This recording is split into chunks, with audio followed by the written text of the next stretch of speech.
जो अथॉरिटीज होती है इनसे पैसे लेके उनको आंखें बंद करके बनाने देते हैं। Honourable home minister Amit Shah साहब को एक चिट्ठी के जरिए उनसे गुजारिश करने जा रहा हूं कि कोई टीम कश्मीर भी भेजा जाए। जम्मू कश्मीर में भारी बारिश, बाढ़ ने लोगों की जिंदगी मुश्किल में डाल दी है। बड़े नेता मौके पर पहुंच रहे हैं, बयान आ रहे हैं, मदद के वादे हो रहे हैं, लेकिन क्या सच में जम्मू कश्मीर को मदद मिल रही है? आइए इस जानते हैं इस एक्सप्लेनर के माध्यम से कि जम्मू कश्मीर जो आज एक बाढ़ आपदा से जूझ रहा है, जिसे सिटी ऑफ टेम्पल कहा जाता है, वहां आज हर तरफ पानी, चीख और लोगों की प्रशासन और सरकार से उम्मीदें बाकी रह गई हैं। कल पीडीपी नेता महबूबा मुफ्ती जम्मू कश्मीर में जम्मू क्षेत्र में गई। बाढ़ प्रभावित इलाकों का उन्होंने दौरा किया, लोगों से मिली और सरकार पर सवाल उठाए। उन्होंने कहा कि प्रशासन ने नदी नालों के पास लोगों को घर बनाने दिया, लेकिन अब उन्हें हाल पर छोड़ दिया है। महबूबा का कहना है कि जिन घरों में थोड़ा भी पानी घुसा है उन्हें भी मुआवजा मिलना चाहिए। उन्होंने किसानों और आम लोगों के लिए जो मुआवजा है उसकी मांग की। साथ ही उन्होंने कहा कि पर्यावरण से छेड़छाड़ के चलते आपदा आई है। उन्होंने सुप्रीम कोर्ट के दखल की मांग की और कहा कि अब हजारों जो करोड़ है, 1000 करोड़ की जो राहत पैकेज है वो जम्मू कश्मीर वासियों को मिलना चाहिए। जो जिंदगी भर की उनकी पूंजी थी, मकान बनाए थे, कैसे बनाए थे, गरीब लोगों ने तो जो नालों में मकान बनाए थे, उसमें मुसीबत ये है कि जिस इनके पास कहीं जाने को होता नहीं है। जब ये मकान बनाते हैं तो जो अथॉरिटीज होती है इनसे पैसे लेके उनको आंखें बंद करके बनाने देते हैं।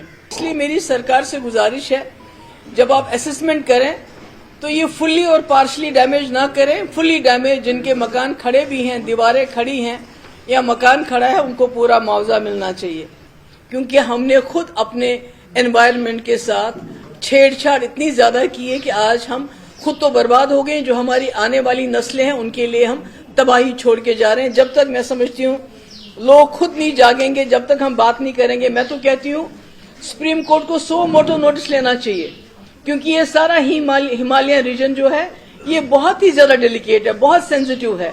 चाहे उत्तराखंड हो, हिमाचल हो, आज पंजाब भी बर्बाद हो गया है बारिश से, पानी से, दरियाओं से, और जम्मू कश्मीर है, इसमें उनको 100 मोटो नोटिस लेना चाहिए। वहीं कल जम्मू कश्मीर के सीएम उमर अब्दुल्ला बडगाम दौरे पर थे, जहां उन्होंने कहा कि हमने वक्त रहते लोगों की जान बचाई। सीएम ने कहा कि वो पिछले 11 साल के कामों की समीक्षा करेंगे ताकि ऐसे हालत पैदा ना हो। साथ ही उन्होंने कहा कि केंद्र गृह मंत्री को चिट्ठी लिखेंगे और नुकसान का सही आकलन करवाएंगे। ये तय करना होगा कि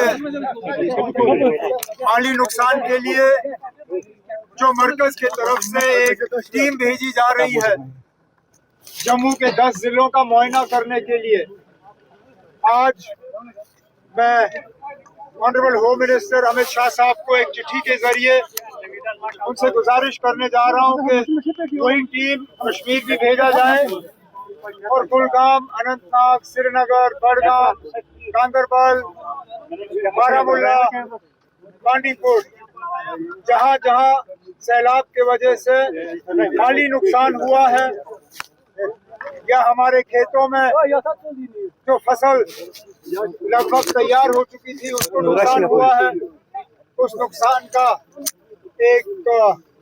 उसका असेसमेंट किया जाए और उसके बाद एक पैकेज जो है, रिलीफ पैकेज जम्मू कश्मीर के लिए, दोनों कश्मीर डिवीजन के लिए और जम्मू डिवीजन के लिए मरकज के तरफ से मंजूर होना चाहिए। उसके बाद हमें इस चीज पे भी सवाल अब करना होगा कि आखिरकार पिछले 11 साल क्या किए। 2014 का सबक सीखने के बाद हमने एक पैकेज तैयार किया था जिसके तहत जेहलम में और फ्लड चैनल में ड्रेजिंग के जरिए पानी की कैरिंग कैपेसिटी जो है दोनों में बढ़ा दिया जाएगा। लेकिन अफसोस से कहना पड़ता है कि आज लगता है कि ये 11 साल जो है जाया किए गए। अब सबसे पहले तो अगले हफ्ते मैं एक तो इस चीज का रिव्यू लूंगा कि पिछले 11 साल में क्या हुआ। और आगे जाके इस तरह के हालात दोबारा ना बने कि 2 दिन के बारिश के बाद हमें खतरा महसूस हो। इसके लिए हमें कुछ ठोस इकदाम उठाने होंगे और उसके लिए आज से ही हम तैयारी करना शुरू करेंगे। आपको बता दें कि कुछ दिन पहले केंद्रीय गृह मंत्री जो हैं अमित शाह जम्मू कश्मीर पहुंचे थे और उन्होंने बाढ़ की स्थिति का जायजा लिया और राहत कार्य पर भी जोर दिया। उन्होंने कहा कि केंद्र सरकार पूरी मदद करेगी और बुनियादी ढांचे को भी फिर से बनाने की मदद दी जाएगी। हालांकि दरियाई जहलिम में अभी पानी की लेवल और बढ़ सकते हैं और आप देख सकते हैं किस तरीके से घरों के अंदर अब यहाँ पे पानी जा रहा है, वो भी बहुत तेजी से। और ये इलाके जो हैं, यहाँ लोगों से कहा गया है कि वो बहुत सतर्क रहें और कुछ लोगों से कहा गया है कि वो यहाँ से निकल जाएं जहाँ पर भी वो अपने आप को सुरक्षित समझते हैं। मैं दिखाने की कोशिश करूँगा इस स्पॉट पे जहाँ पे बहुत ज़्यादा अब पानी अंदर आ रहा है। ये जो पानी है ये दरियाई जहलिम का पानी है। जहलिम बहुत बड़ी नदी है, कश्मीर की सबसे बड़ी नदी है और ये दरियाई जहलिम यहाँ पे बह रहा है और यहाँ पे ब्रीच हुआ था। हालांकि सैंड बैग्स लगाने की इसमें कोशिश की गई है लेकिन उसके बावजूद भी पानी जो है अब इस बस्ती में आ रहा है। ये राजबाग का एक साइड है और यहाँ पर तेजी से पानी अब अंदर आ रहा है और ये कॉलोनियाँ जो हैं अब ज़ेर आब आ रही हैं। ख़तरा लगातार बढ़ रहा है सैलाब का और जो इलाके ख़ास तौर से लो लाइंग है या दरियाई जहलिम के इर्द गिर्द आबाद हैं वहाँ पे ज़्यादा ख़तरा है क्योंकि संगम में पहले ही पानी ने डेंजर लेवल मार्क क्रॉस किया था 3 बजे के करीब और अब उसका इम्पैक्ट श्रीनगर में देखने को मिल रहा है। हालांकि जो राम मुंशी बाग का गेज है श्रीनगर में, वहाँ पर पहले ही फ्लड अलर्ट लेवल तक पानी पहुँच चुका था, अब डेंजर लेवल मार्क क्रॉस कर रहा है। तो फिलहाल यहाँ पर भी श्रीनगर में दरियाई जहलिम का पानी जो है अभी 3 से 4 फीट और बढ़ सकता है। यानी ये कहा जा सकता है कि हालांकि सिचुएशन जो है कंट्रोल में है लेकिन तशवीश लगातार यहाँ पे बना हुआ है। अब लोग आप देख सकते हैं कि किस तरीके से पानी के बीच में से चल के अपने घरों का रुख कर रहे हैं। कुछ लोग सामान भी निकाल रहे हैं जैसा हमने देखा और कुछ लोग इन इलाकों को खाली करके अब वापस जा रहे हैं। सभी नेता ने अपने अपने तरीके से बात की लेकिन सवाल है कि क्या लोगों को जल्द और कब कैसे मदद मिलेगी। राज्य को एक बड़े फाइनेंशियल पैकेज की ज़रूरत है लेकिन साथ में ये भी ज़रूरत है कि पर्यावरण का ध्यान रखा जाए और ऐसी आपदा से निपटने की तैयारी पहले से की जाए। आपका क्या कहना है कमेंट में ज़रूर बताएं। क्या सरकार की तैयारियां ठीक है या लोगों की जो मदद है वो ठीक से नहीं की जा रही है या की जा रही है। कमेंट करें, शेयर करें और पेज को फॉलो करें ताकि आप जुड़े रहें हर ज़रूरी खबर के साथ। नमस्कार।